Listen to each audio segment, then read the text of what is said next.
After that, they did a quick survey of the castle, but they could not find any traces.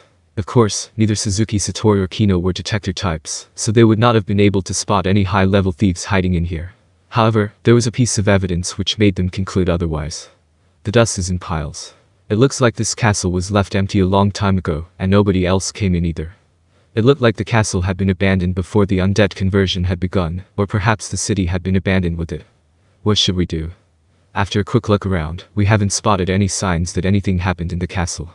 First, let's go take a look at the treasury. There might be powerful items inside. Yup. They broke the sturdy door and negated the magical traps with Suzuki Satori's magical resistance, then proceeded to plunder all the treasure within. That said, it had not been done for acquiring money, but more because Suzuki Satori was interested in acquiring rare items. The appraisal of the treasure took place as it was being looted, so it finished over an hour after the robbery was complete. No powerful items here. Yeah. While there were no powerful items, it seems there are quite a few pieces with historic value. While he knew that they were accessories and the like, that was all he knew. And while Keno, responsible for the knowledge work, was familiar with art, magic, noble society, and so on, she was not learned enough to determine whether or not a particular object was historically significant. All she understood was that it looked valuable. We wouldn't be able to sell them, right? Yeah. I wouldn't sell them, anyway. After all, we have money to spare. Plus, it would be troublesome if we got wrapped up in annoying things after selling something with a history. Keno laughed happily. After all, the Yggdrasil item you sold caused an incredible ruckus, Satori. Suzuki Satori could not help but be embarrassed. Looking back now, it had been a pretty good experience, but he wanted to apologize to Keno for the trouble he had caused her back then. I wouldn't repeat that mistake again. After all, standing out isn't a good thing, especially for undead beings like us. This world ran on the axiom that the undead were the enemies of all living beings. The two of them were heretics for wanting to enter the world of the living. They were practically traitors. Still, we managed to help someone in trouble because you sold that, right, Satoru? I don't think your judgment was wrong. Keno seemed to have misunderstood something. He could not care less if some human he did not know lived or died. Ever since his body had ended up like this, he had not felt anything like love for his fellow man or whatnot. The only important things to Suzuki Satori were his friends. What's wrong, Satoru? No, nothing's wrong, Keno. Still, we need to let an appraiser look at them. However, if they're from too far away, it'll decrease their historical value. What a pain. Well, I've told you this before, you don't need to worry about my share, right? After all, you gave me all sorts of things, didn't you? Don't worry about that. After all, it's only natural for a senpai to take care for his kauhai. As undead beings, they had no daily expenses. While it was not as though they could not live without selling accessories which might have historical value, there were items obtained through their adventures, so he had to reimburse half their value in cash to Keno. He took that sort of thing seriously even between guild members. He could not be lax on that. Also, our traveling expenses were all paid by you, weren't they, Keno? These things need to be split evenly, so would I do something dumb like not sharing the money we obtained with you? Let's not talk about who does more or less work, okay? We divided the jobs up into knowledge and the use of force. So we've got an operational allowance, but no managerial allowances. Keno looked at Suzuki Satori with a baffled expression on her face, as if to say, what the hell are you talking about? Ahem. Anyway, that's why. We need to share everything valuable evenly. Got it. Thank you, Satori. No, you really don't need to thank me. After all, we're moving as a team, and I need your strength from time to time, Keno. But, I don't know how I've helped. Well, you're better in the artistic department, and now you're better than me in terms of magical knowledge, right? We'll have to look to the future. In other words, this is an investment. I understand, Satori. I'll work hard.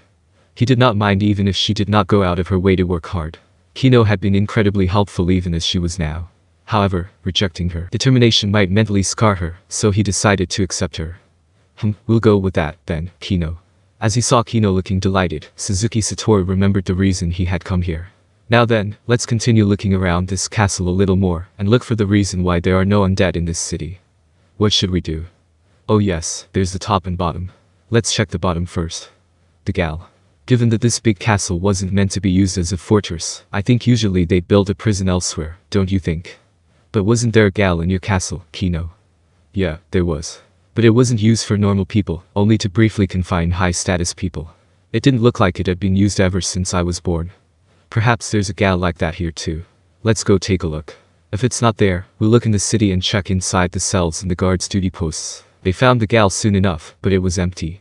The interior was piled high with dust as well, so there probably had not been anyone inside it. What a shame. Let's continue heading upwards, then. I saw several towers when observing this castle from the outside. Let's go check out the surroundings from there. Yup.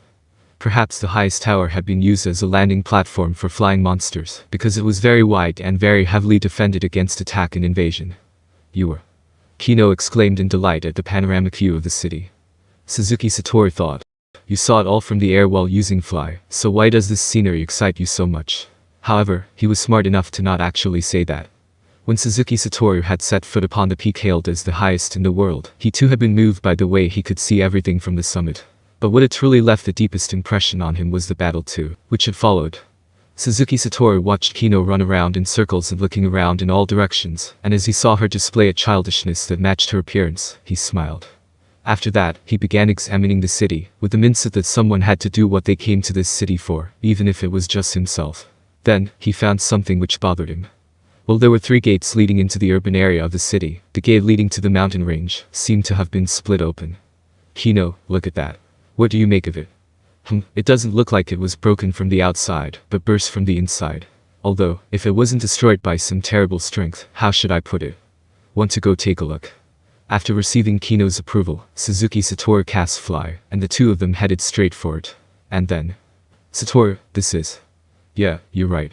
Something strange happened here, no, in this city too.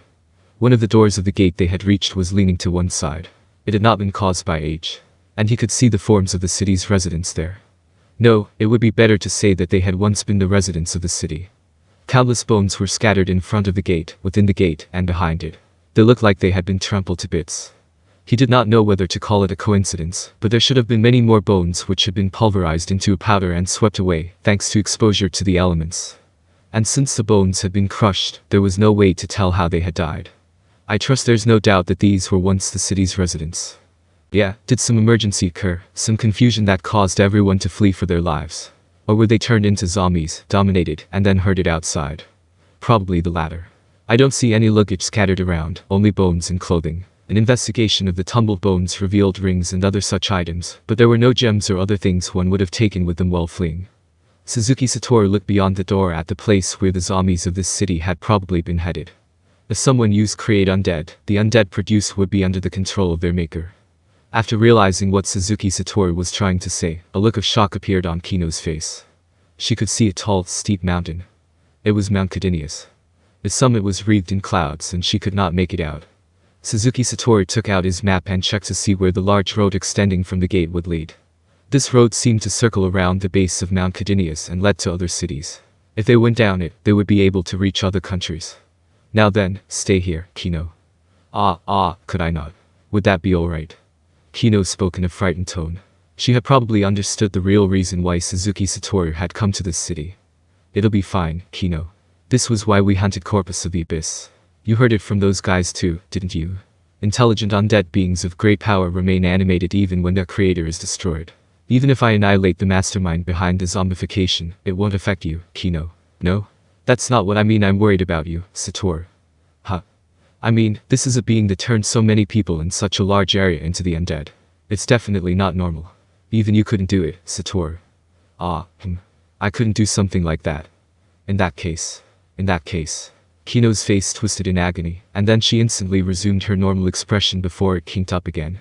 Doesn't that mean there's a chance you might get defeated, Satoru? Indeed, that was true. He ought to admit it. He could not definitively state that it won't happen. Satoru. Did you enjoy our travels together? Yeah. I was as happy as I had been with my former friends. Yes. I was happy, really, I was. He understood why those world searchers had kept doing all those things he felt were pointless. He also understood the joy of exploring the world that the management and the developers wanted to give to the players. His journey with Keno had been a very enjoyable one.